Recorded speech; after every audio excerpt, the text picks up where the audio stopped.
Okay.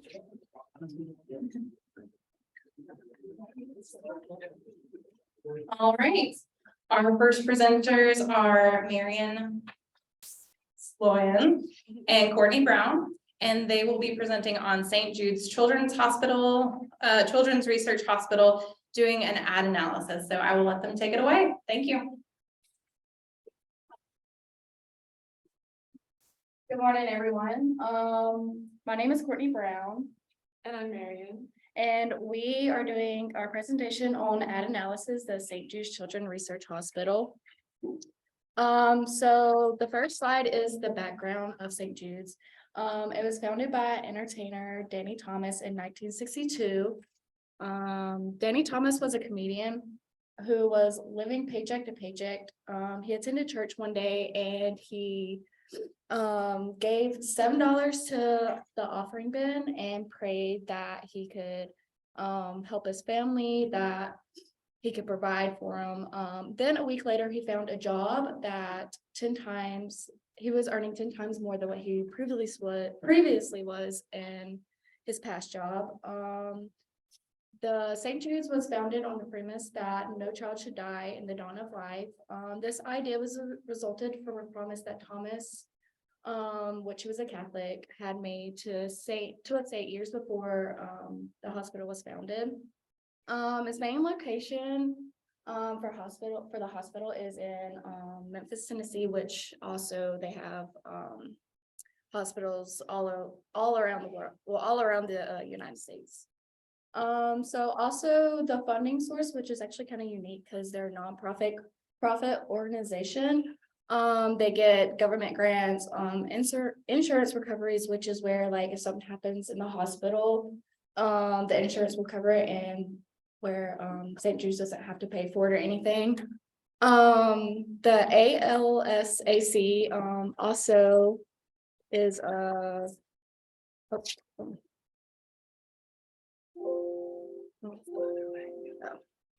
I don't know what just happened.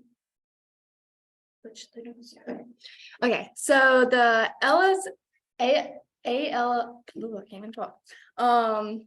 ALSAC's main goal is to provide awareness and raise funds for St. Jude's.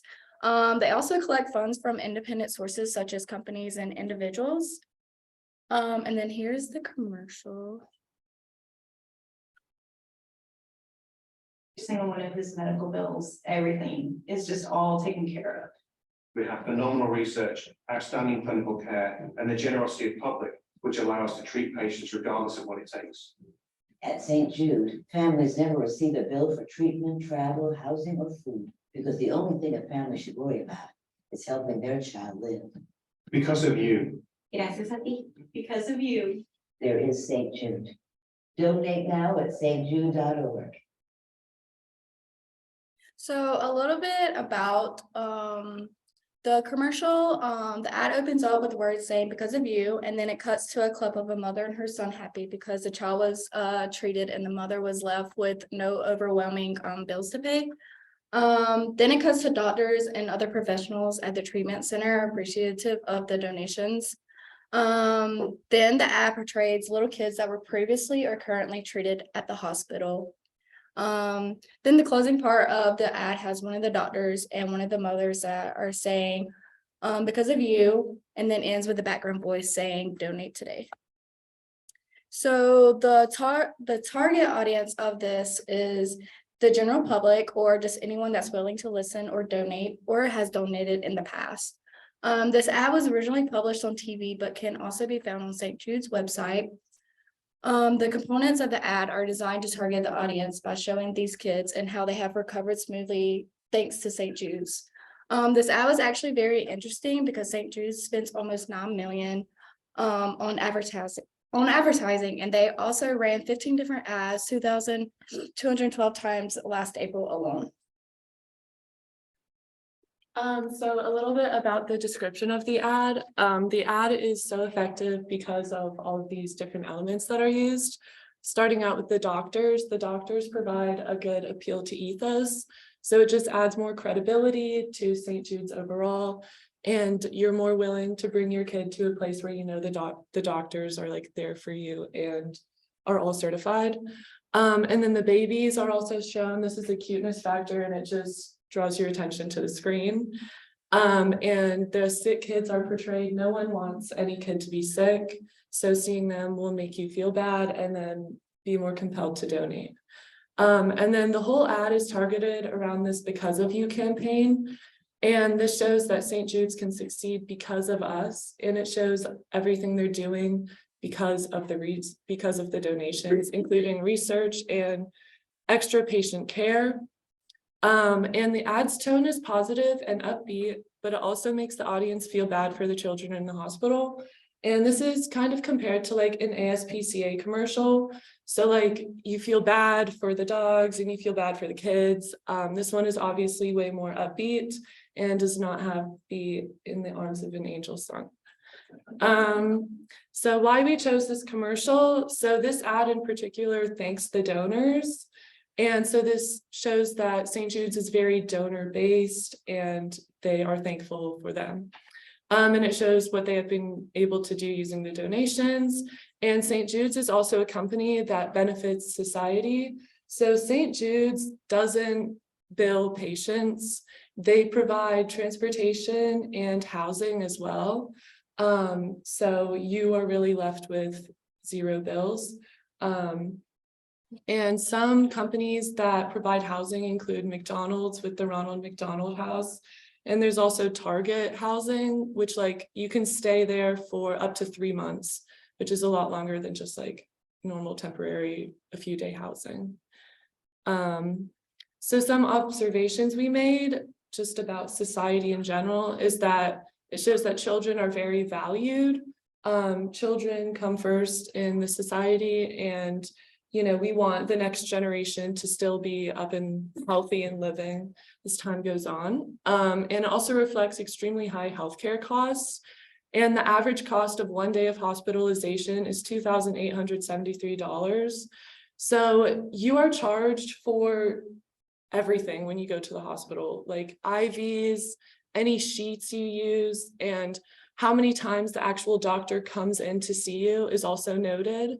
And this is all noted on a charge master, and then you get billed through insurance. So it's just a whole process, but it's very particular. And so some other places that have donated is Chili's. So they made a $50 million pledge, and this allowed St. Jude's to make a whole nother wing on their Memphis hospital. And it provided 350,000 square footage to the hospital. And there are also other restaurants that have also done similar things. Lots of frats and sororities also have fundraisers for St. Jude's. So this can be like at some restaurant that they go to, and then a percentage of every dollar is sent to St. Jude's. And lots of celebrities endorse St. Jude's as well. We were scrolling through a list for our PowerPoint, and like the list was just on and on. There are so many celebs that are featured, including Jennifer Aniston, Kelly Clarkson, and the Kardashians. And you'll see them a lot of times in the actual commercial. There are also radiothons, which are like you call in to talk about your story for St. Jude's, and then you ask for donations. So that's a good way for St. Jude's to get money. And there are also lots of marathons. There's the St. Jude's Memphis Marathon that has raised up to $90 million total, just providing all of this money to St. Jude's. And there are also like things like Jump Rope for Heart and like other things you do at school that provide money too. And so in conclusion, St. Jude's is a hospital that needs to stay afloat, and with our donations, they are able to. And that is it. Thank you.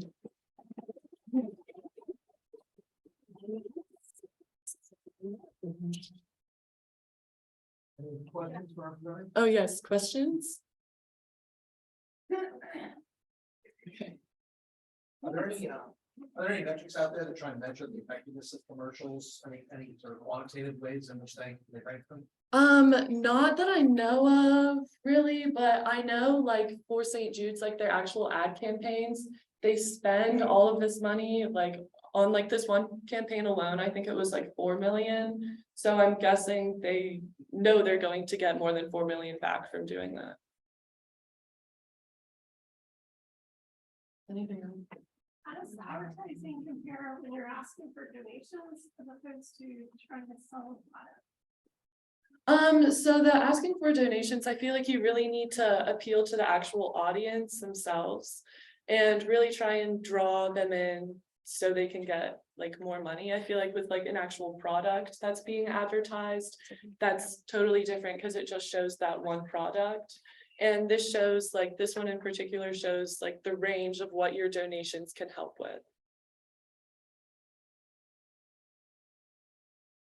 Thank you. Thank you guys. Great job.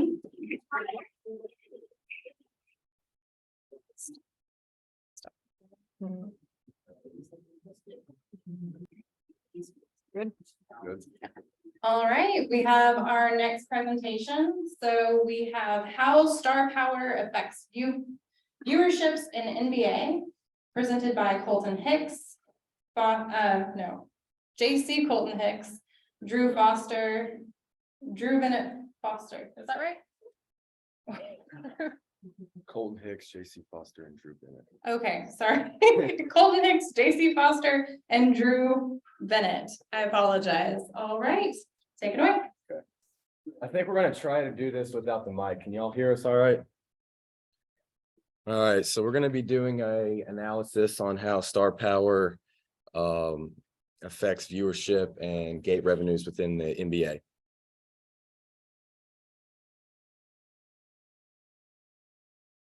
All right, so throughout this presentation, we'll be going over what NBA star power is and what we consider it to be. We'll be going over our hypothesis on how it affects viewerships, the economies of cities, the effect on gate revenue, and everything else. Okay, so the first thing we need to do is kind of define NBA star power. So for us, we found a few different definitions for that, and that would be overachievers who have extreme dedication and discipline to the sport, overachievers who have a major impact on people outside the sport in the community, and players who have a massive impact on individual stats as well as team results. And we decided for our definition, we're going to go with the overachievers who have an impact on people outside the game, as well as their teammates and individual performance. And these are just some examples of people we consider to be star players. You got Allen Iverson, Michael Jordan, Larry Bird, Steph Curry, Dwayne Wade, and you got LeBron back here, Duncan. So for our hypothesis, we hypothesize that NBA star power does play a huge role in gate revenues and television and game viewership. So when LeBron went to Miami, there were a lot of positive things that came out of that. The first thing, that within a mile radius of the stadium, the number of restaurants and bars grew by over 13%, and employment at those bars and restaurants grew by 23.5%. Although most of those effects were only felt within a mile radius of the stadium, some effects were felt up to 7 miles. Similar results occurred when he left for the Los Angeles Lakers. He had a 5-year estimated economic benefit of $296 million, along with him coming there brought 3,000 jobs. So when he went to Miami, the season before he got there, their average attendance was 17,730. The very next year, his first year with the team, they averaged 19,806. And then the next year was their peak, where they averaged over 20,000 people to go watch the games. They also sold out his first year in Miami. They also sold out season tickets for the first time in franchise history. And they estimate that 95% of their people renewed for the next season. Ticket prices also increased 26%. And the Miami Heat's valuation increased 112% from 364 million to 707 million. So here's a graph when he left Miami. you can see how much of a hit the team took. And when you rejoin Cleveland, they also shot up. Ticket prices fell 39% in that year. And they went from being ranked third in the year for highest ticket price all the way down to 12th. And their valuation dropped to 355 million. All right, so here we have a study done by Metcalf in 2013, and it looked at a few different NBA stars. Those were LeBron James, Kevin Garnett, Carmelo Anthony, and Chris Paul.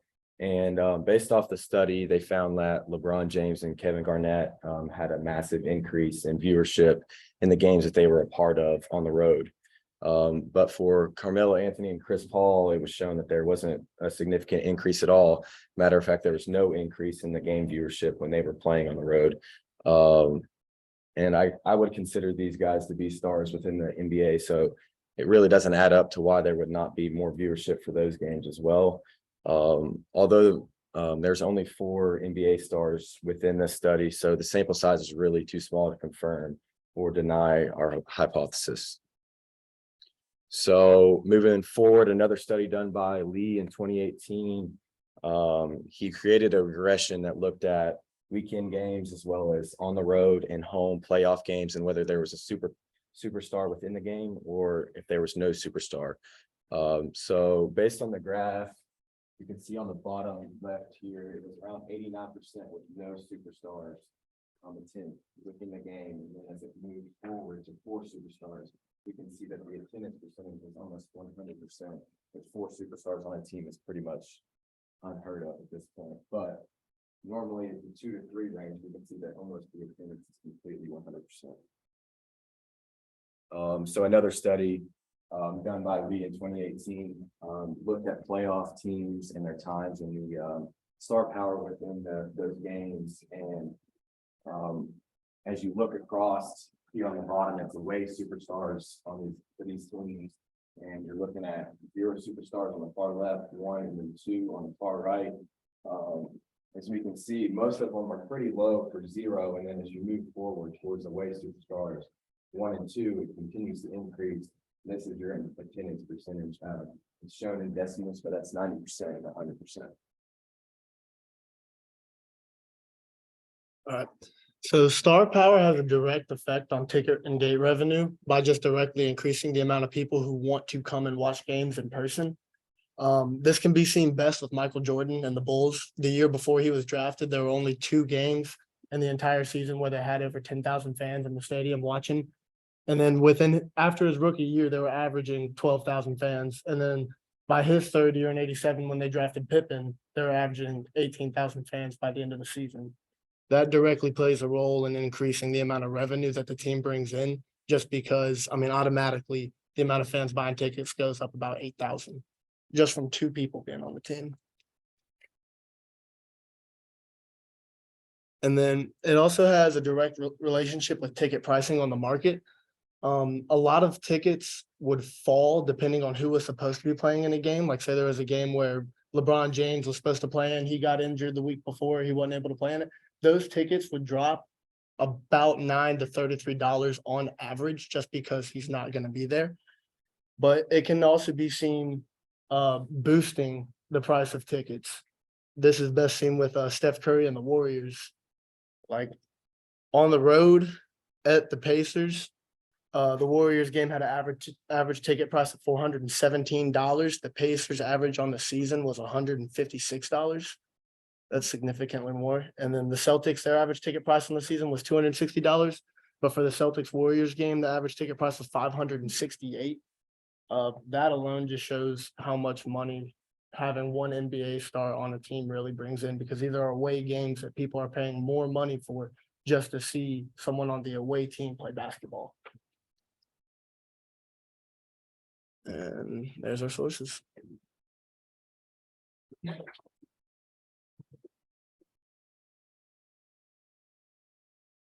Any questions?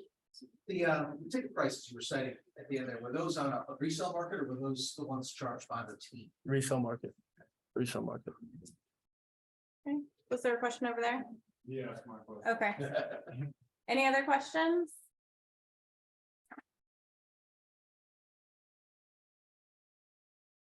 All right, I guess you guys are good to go.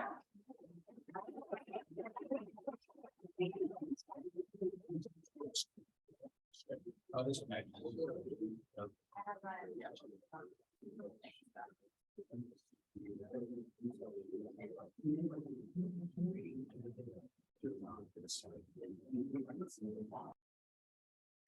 Okay, we have our next group, the economic impact of college football rivalries with Noah Reardon, Walker Capel, and Joe Hellenbrook. All right.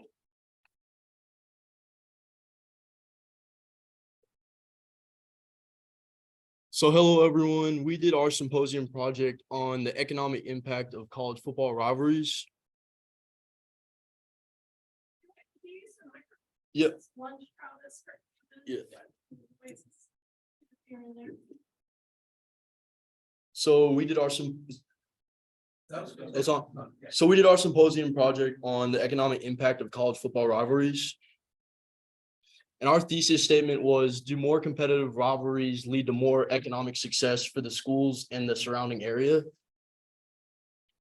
So a little bit about what we're going to be talking about, the data inquiry we pulled. We're going to be looking at the different rivalries, the impact of these rivalries, the competitive balance in college football in general, and then ticket sales, and then some externalities that impact these rivalries, such as like fan behavior, alcohol beverages sold.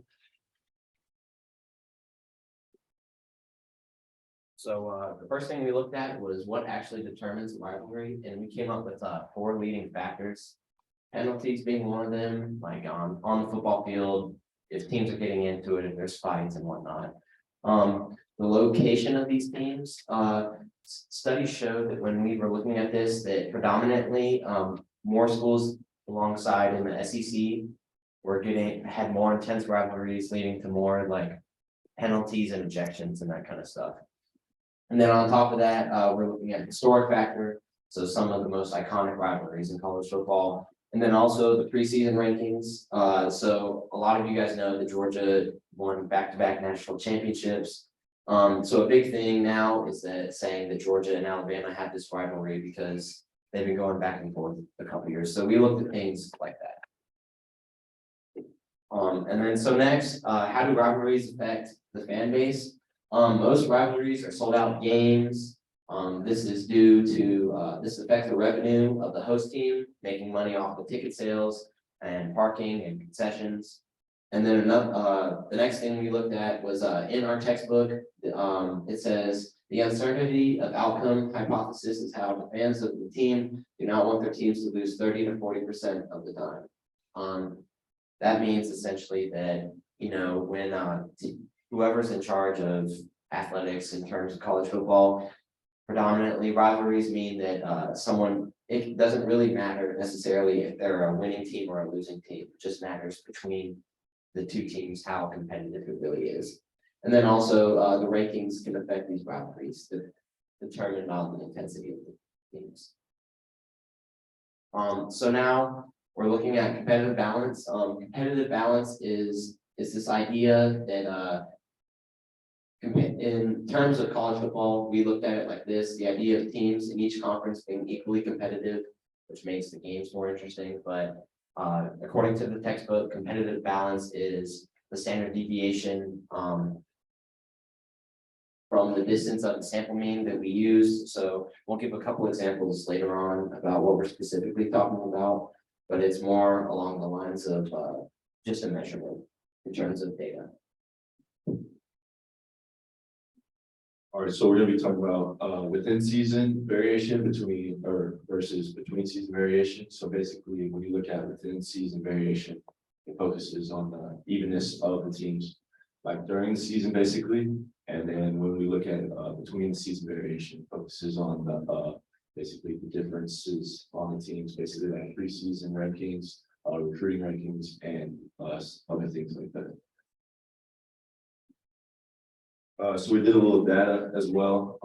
Y'all might have answered this on my Instagram, but we basically did a poll for which top rivalries for current and then historic. One thing that we noticed as well was a limit in our data was mostly younger people instead of the older generation, so there might be a little sway or skew in the data for historical rivalries.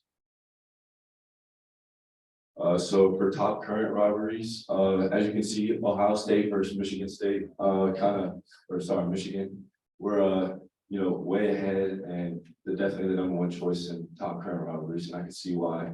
They've been producing some of the best teams recently. As we saw, Michigan was one of the top 4 teams in the college football playoff, and then Army Navy and Auburn versus Alabama were tied in second as the other top 2 rivalries. And so basically, as you know, the Iron Bowl dates back to way back in the day.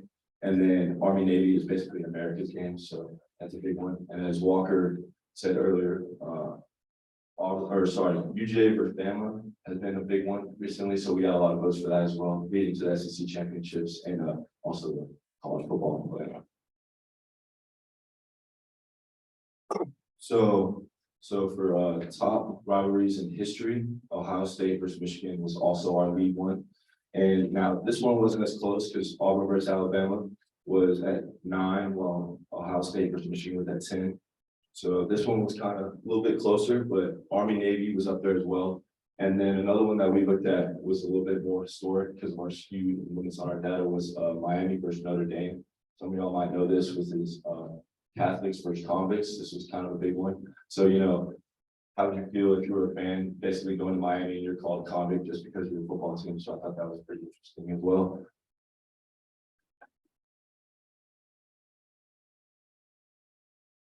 So next we looked at the ticket sales for the games, and we did the Ohio State versus Michigan one because that was our top voted one, as Joe mentioned. And the upcoming season ticket price, which we went on Ticketmaster to gather this data, for section 23, row 60, which is right on the 50-yard line for the rivalry game, was $1,326. And then when we looked at a non-rivalry game, like when Bowling Green came in town, it was $323. So that's a huge difference.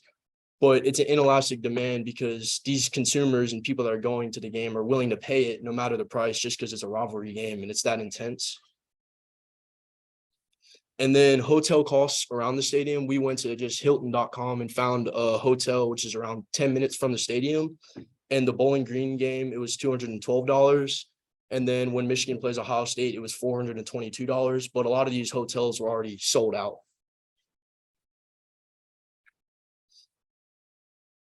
Okay, so next is we looked at the hotel prices, and then we also looked at the different variation in ticket prices. And so now we want to compare that to the towns or the areas that we looked at.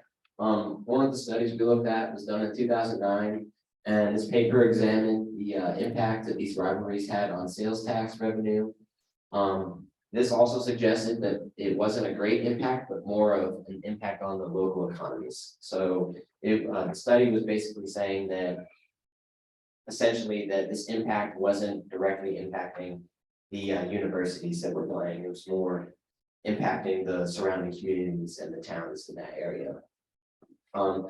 When looking at this in the study, the surrounding college town businesses almost had 50% of their revenue come alone in college football season. So you think of towns like Athens, or even smaller little towns like when Boston College plays in the fall, they don't have much going on other than hockey the rest of the season. So a lot of their revenue for those towns around the universities come in. And then these points being discussed, this college football rivalries are more of a local impact than it is an overall state impact, due to the fact that within states, there's multiple different universities, and being that some of those universities per se are not necessarily big college football teams. This is just something interesting that we thought that kind of pertained to the data we pulled for this survey. So one, you guys know Tennessee and Ole Miss played this year, but some interesting facts about it is there were 47,890 alcoholic beverages sold in this game alone, giving the Florida Georgia history of the world's largest cocktail party a run for their money. Also, the school made $548,000 in revenue alone from alcohol. This led to 51 ejections, including a whole student section, and along with 18 arrests.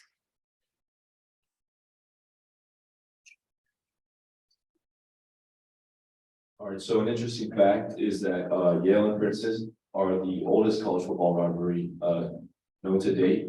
Basically starting out in 1873. They've met 142 total times, with Yale leading with 73 wins and Princeton having 53 wins, and they're tied on 11 total times. They last year they met with Yale winning 24-20. So. And in conclusion, basically, overall competitiveness of a rivalry leads to more success for the school and local businesses in the area. As we talked about, it was up almost 50% in revenue for the local businesses.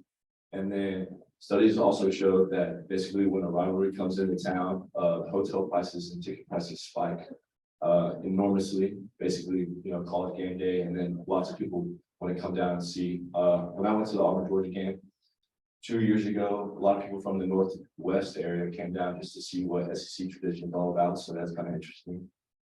And then rivalries also impacted the effect it had on fans due to like tailgating, standing up or sitting down during a game, or basically just who's standing next to who and during the crime rates and affects all of that. So we found that overall the competitiveness balance within the college football clearly shows that rivalries are in town. The numbers go up astronomically, basically, and benefits the school pretty well and the local businesses. And then college towns have a profit increase of almost 50%. So basically, that's the end. Does anyone have any questions?